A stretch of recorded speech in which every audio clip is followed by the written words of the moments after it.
নমস্কাৰ, আজি হৈছে 24 আগষ্ট। এই মুহূৰ্তত কেইবাটাও ব্ৰেকিং নিউজ আহি পৰিছে আৰু এনে ধৰণৰ খবৰসমূহ নিতৌ পাবলৈ চেনেলটো ছাবস্ক্ৰাইব কৰি ভিডিঅ'টোত এটা লাইক কৰি দিব লৈছোঁ প্ৰথমটো খবৰ। মুখ্যমন্ত্ৰী হিমন্ত বিশ্ব শৰ্মাক পুনৰ হত্যাৰ ভাবুকি। এইবাৰ মুবাৰক আলী নামৰ এজনে মুখ্যমন্ত্ৰীক দিছে হত্যাৰ ভাবুকি। 2 কোটি টকা দিলে মধ্য অসমত মুখ্যমন্ত্ৰীক শেষ কৰা হ'ব বুলি ভয়ংকৰ ভাবুকি প্ৰদান কৰিছে মুবাৰক আলীয়ে। ফেচবুক পেজৰ কমেণ্ট যোগে পাকিস্তান জিন্দাবাদ বুলি লিখি এই ভাবুকি প্ৰদান কৰিছে মুবাৰক আলীয়ে। ইয়াৰ পাছৰ খবৰ, মুখ্যমন্ত্ৰী ডক্টৰ হিমন্ত বিশ্ব শৰ্মা জীৱনলৈ আহিছে ভাবুকি। দেশৰ চোৰাংচোৱা বিভাগ IBয়ে বাৰে বাৰে দিছে সতৰ্কবাণী। সকলো মুহূৰ্ততে মুখ্যমন্ত্ৰীয়ে কঢ়িয়াই লৈ ফুৰে জীৱনৰ প্ৰতি ভাবুকি। এই কথা প্ৰথমবাৰলৈ সদৰি কৰিলে মুখ্যমন্ত্ৰী ডক্টৰ হিমন্ত বিশ্ব শৰ্মাই। আশীৰ্বাদ যাত্ৰা নকৰিবলৈ পৰামৰ্শ আহিছিল দিল্লীৰ পৰা। বাধা সত্ত্বেও মুখ্যমন্ত্ৰীয়ে অংশ লৈছিল জন আশীৰ্বাদ যাত্ৰাত। সকলো ধৰণৰ ভাবুকি নিৰাপত্তাৰ দিশত থকা সকলে চম্ভালি ল'ব।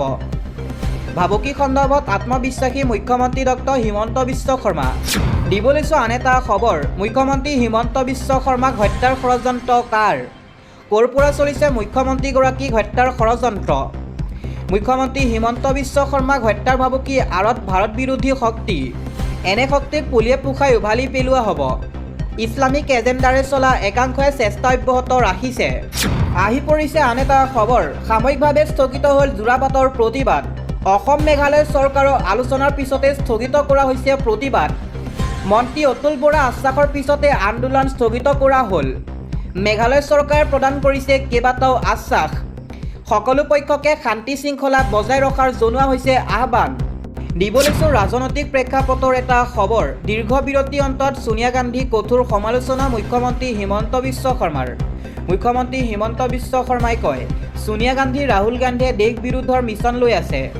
জেনজিৰ নামত আন্দোলন কৰিবলৈ উৎসাহ দিয়ে এই দুয়োগৰাকীয়ে। দেশৰ পৰিস্থিতি বেয়া কৰিবলৈ সংকল্প লৈছে এই দুয়োগৰাকীয়ে।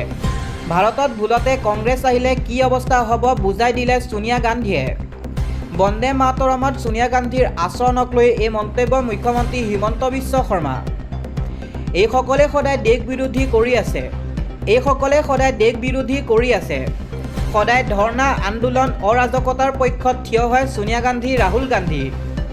দীৰ্ঘ বিৰতিৰ অন্তত ছোনিয়া গান্ধীক কঠোৰ সমালোচনা মুখ্যমন্ত্ৰী ডক্টৰ হিমন্ত বিশ্ব শৰ্মাৰ। আজমলৰ টকা বিলোৱা ভিডিঅ'ক লৈ কি ক'লে মুখ্যমন্ত্ৰী হিমন্ত বিশ্ব শৰ্মাই? মহিলাই আজমলক ভৰিত ধৰা ভিডিঅ'ক লৈ মুখ্যমন্ত্ৰী হিমন্ত বিশ্ব শৰ্মাই প্ৰকাশ কৰিছে প্ৰতিক্ৰিয়া। অসমীয়া হিচাপে আজমলৰ ভিডিঅ' চাই গাত লাগিছে। আজমলৰ ভিডিঅ'টো ভাল লগা ভিডিঅ' নহয়, কিন্তু কি পৰিৱেশ পৰিস্থিতি আছিল মই নাজানো। কেতিয়াবা মোৰ ভৰিতো বয়সস্থ লোক আহি পৰি যায়। ৰাজনৈতিক লোকে বহু ধৰণৰ পৰিস্থিতি মোকাবিলা কৰিব লগা হয়। মহিলাই আজমলৰ ভৰিত ধৰা ভিডিঅ'ক লৈ এনেদৰে প্ৰতিক্ৰিয়া প্ৰকাশ কৰিছে মুখ্যমন্ত্ৰী হিমন্ত বিশ্ব শৰ্মাই। দিব লৈছোঁ এটা ব্ৰেকিং নিউজ, কাৰ্বি আংলঙৰ পাহাৰ আদানীক গতাব বিচাৰিছে চৰকাৰে। প্ৰলয়ংকাৰী বানৰ পিছতো শিক্ষা নল'লে চৰকাৰে। অবৈধ কয়লা খননক আইনী সুৰক্ষা দিছে মুখ্যমন্ত্ৰীয়ে। আদানী আম্বানীক কাৰ্বি আংলঙত খনন চলোৱা সুবিধা প্ৰদানৰ লক্ষ্য CMৰ। আদানী আম্বানীৰ বাবে ইকনমিক চেঞ্চিটিভ জ'ন সলনি কৰিব বিচাৰিছে। কাৰ স্বাৰ্থত কাজিৰঙা পৰিসৰ হ্ৰাস কৰিব বিচৰা হৈছে? এই প্ৰশ্ন উত্থাপিত হৈছে। কাজিৰঙা পৰিসৰ হ্ৰাস কৰিলে বন্যপ্ৰাণীৰ স্থান হ্ৰাস হ'ব। বানপানীৰ সময়ত কাজিৰঙা জীৱ জন্তু হাহাকাৰ হ'ব। উজনিৰ প্ৰলয়ংকাৰী বানৰ পিছতো শিক্ষা লোৱা নাই হিমন্ত বিশ্ব শৰ্মাই। কাজিৰঙা জৈৱ বৈচিত্ৰ্য ধ্বংস কৰিবলৈ নিদিয়াৰ হুংকাৰ প্ৰদান কৰিছে গৌৰৱ গগৈয়ে। কাৰ্বি আংলঙৰ পাহাৰ আদানীক গতাব বিচাৰিছে চৰকাৰে। কাজিৰঙা পৰিসৰ হ্ৰাসৰ বিৰুদ্ধে বৃহৎ প্ৰতিবাদ কংগ্ৰেছৰ। আহি পৰিছে আন এটা খবৰ, বন্দে মাতৰম নামানে নুশুনে কংগ্ৰেছ সাংসদে। আল্লাহৰ ওপৰত নহয় বন্দে মাতৰম। কেৱল আল্লাহৰ উপাসনা কৰিম, বন্দে মাতৰম নামানো। বলপূৰ্বকভাৱে বন্দে মাতৰম আমাক গোৱাব নোৱাৰে। দেশৰ সংবিধানে আমাক এই অধিকাৰ দিছে। আল্লাহৰ বাহিৰে আমি কাৰো ইবাদত নকৰোঁ। বন্দে মাতৰমক সন্মান কৰিলেও বন্দে মাতৰম নাগাওঁ। মোৰ ধৰ্মই মোক নিজৰ ধৰণে উপাসনা কৰাৰ অধিকাৰ দিছে। কেৱল আল্লাহকহে প্ৰাৰ্থনা কৰিম মই। কংগ্ৰেছ সাংসদ ইমৰান মাছুদৰ এই বিতৰ্কিত মন্তব্য। ৰাষ্ট্ৰীয় সংগীতক বিজেপিয়েহে অপমান কৰিছে। বন্দে মাতৰমক লৈ ধৰ্মীয় মেৰুকৰণৰ চেষ্টা নেকি কংগ্ৰেছৰ? এই প্ৰশ্ন উত্থাপিত হয়। কংগ্ৰেছ সাংসদ ইমৰান মাছুদৰ এই মন্তব্যক লৈ এতিয়া দেশজুৰি চাঞ্চল্য। দিব লৈছোঁ আন এটা খবৰ। সংখ্যালঘু মিয়াই লোকপিয়লত ভাষা অসমীয়া লিখক, কোনেও যাতে ভুল নকৰে। সংখ্যালঘু মিয়ালৈ এই বিশেষ আহ্বান জনাইছে বিধায়ক শ্বেৰমান আলী আহমেদে। পূৰ্বপুৰুষৰ সিদ্ধান্তক সন্মান দিয়ক সকলোৱে। বংশধৰসকলে তেওঁলোকৰ সিদ্ধান্তক অৱমাননা কৰাটো উচিত নহ'ব। আজান ফকীৰ চাহাবেও আদৰ্শ দেখুৱাই থৈ গৈছে। দুই এটা গোষ্ঠীয়ে বিপৰীতধৰ্মী কাম কৰি আছে। আপোনালোক কোনেও ভুল নকৰিব। আমি সৰুৰে পৰাই অসমীয়া মাধ্যমৰ বিদ্যালয়ত পঢ়ি আহিছোঁ। আমি না বাংলা ভালকৈ শিকিছোঁ না ভালকৈ ক'ব পাৰোঁ। সভা সমিতিয়ে অসমীয়া ভাষাত বক্তব্য ৰাখিবলৈহে মই ভাল পাওঁ। অসমীয়া আৰু বাংলা ভাষাৰ মূল সংস্কৃত, গতিকে পাৰ্থক্য বেছি নাই। এই মন্তব্য বিধায়ক শ্বেৰমান আলী আহমেদৰ। দিব লৈছোঁ আন এটা খবৰ। কাজিৰঙা পৰিৱেশ সংবেদনশীল এলেকা পৰিসৰ বাঢ়িলে তাৰ মানুহবোৰ কেনেকৈ চলিব, এই প্ৰশ্ন মুখ্যমন্ত্ৰী। কাজিৰঙা ৰাষ্ট্ৰীয় উদ্যানৰ চাৰিওফালে পৰিৱেশ সংবেদনশীল অঞ্চল সন্দৰ্ভত মুখ্যমন্ত্ৰীক সমালোচনা কংগ্ৰেছৰ। মুখ্যমন্ত্ৰীয়ে উভতি ধৰিলে বিৰোধীক।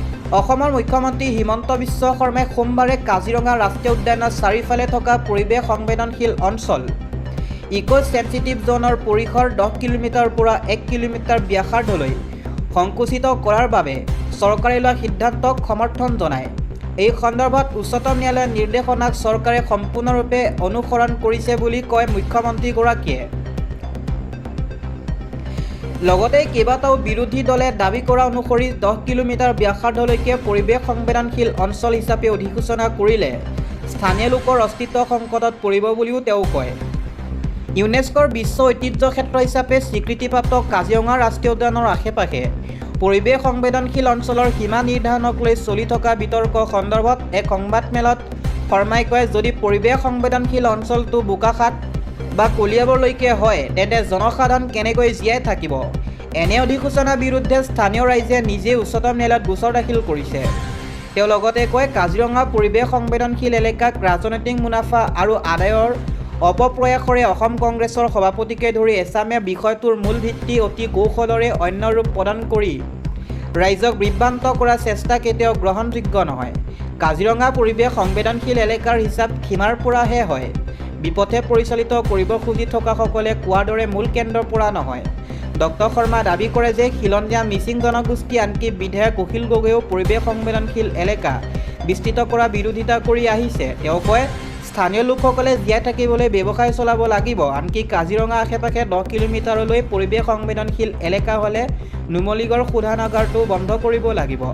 তেওঁ উচ্চতম ন্যায়ালয়ৰ ৰায়ৰ উদাহৰণ দাঙি ধৰি কয় যে পৰিৱেশ সংবেদনশীল অঞ্চলটোক 1 পৰা 3 কিলোমিটাৰ ব্যাসাৰ্ধত ৰখা হৈছে, যাৰ ফলত উদ্যানখনৰ চাৰিওফালে থকা সংৰক্ষিত অঞ্চলটোৰ সীমা নিৰ্ধাৰণক লৈ বিবাদৰ সৃষ্টি হৈছিল। কিছুদিন পূৰ্বে উদ্যানখনৰ চাৰিওফালে 1 কিলোমিটাৰ ব্যাসাৰ্ধলৈ পৰিৱেশ সংবেদনশীল অঞ্চলৰ ঘোষণা বাবে অসম চৰকাৰে কেন্দ্ৰীয় চৰকাৰক আহ্বান জনাবলৈ সিদ্ধান্ত গ্ৰহণ কৰাৰ পাছতেই বিৰোধী আৰু একাংশ লোকৰ সমালোচনাৰ সন্মুখীন হৈছিল। বিৰোধীয়ে দাবী কৰিছিল যে ইয়াৰ ফলত পৰিৱেশ তন্ত্ৰ ক্ষতিগ্ৰস্ত হ'ব। ইফালে বিশ্ব ঐতিহ্য ক্ষেত্ৰ কাজিৰঙাৰ পৰিৱেশ আৰু জৈৱ বৈচিত্ৰ্য সুৰক্ষাৰ বাবে গঠিত পৰিৱেশ সংবেদনশীল অঞ্চল সংকুচিত কৰিবলৈ বিজেপি চৰকাৰে গ্ৰহণ কৰা সিদ্ধান্তৰ বিৰুদ্ধে সোমবাৰে অসম প্ৰদেশ কংগ্ৰেছ কমিটিৰ উদ্যোগত কাজিৰঙাৰ কহৰাত এক বিশাল অৱস্থান ধৰ্মঘট কাৰ্যসূচী ৰূপায়ণ কৰা হয়। প্ৰদেশ কংগ্ৰেছৰ সভাপতি তথা লোকসভাৰ বিৰোধী দলৰ উপদলপতি গৌৰৱ গগৈৰ উপস্থিতিত অনুষ্ঠিত এই প্ৰতিবাদী কাৰ্যসূচীত দলৰ সহস্ৰাধিক নেতাকৰ্মীয়ে অংশগ্ৰহণ কৰি পৰিৱেশ উত্তাল কৰি তোলে। প্ৰতিবাদকাৰীসকলে হাতে হাতে বেনাৰ প্লেকাৰ্ড লৈ কাজিৰঙা ৰাষ্ট্ৰীয় উদ্যানক সুৰক্ষা প্ৰদান কৰিবই লাগিব, ইক' চেনচিটিভ জ'ন হ্ৰাস কৰা প্ৰস্তাৱ বাতিল কৰক, কাৰ্বি আংলঙৰ পাহাৰ খনন নচলিব, অবৈধ শিল কয়লা বালিৰ কুৱেৰী বন্ধ কৰক, বিজেপি চৰকাৰৰ দমন নীতি নচলিব, Himanta Biswa Sarma go back, BJP go back আদি বিভিন্ন শ্লোগান প্ৰদান কৰে।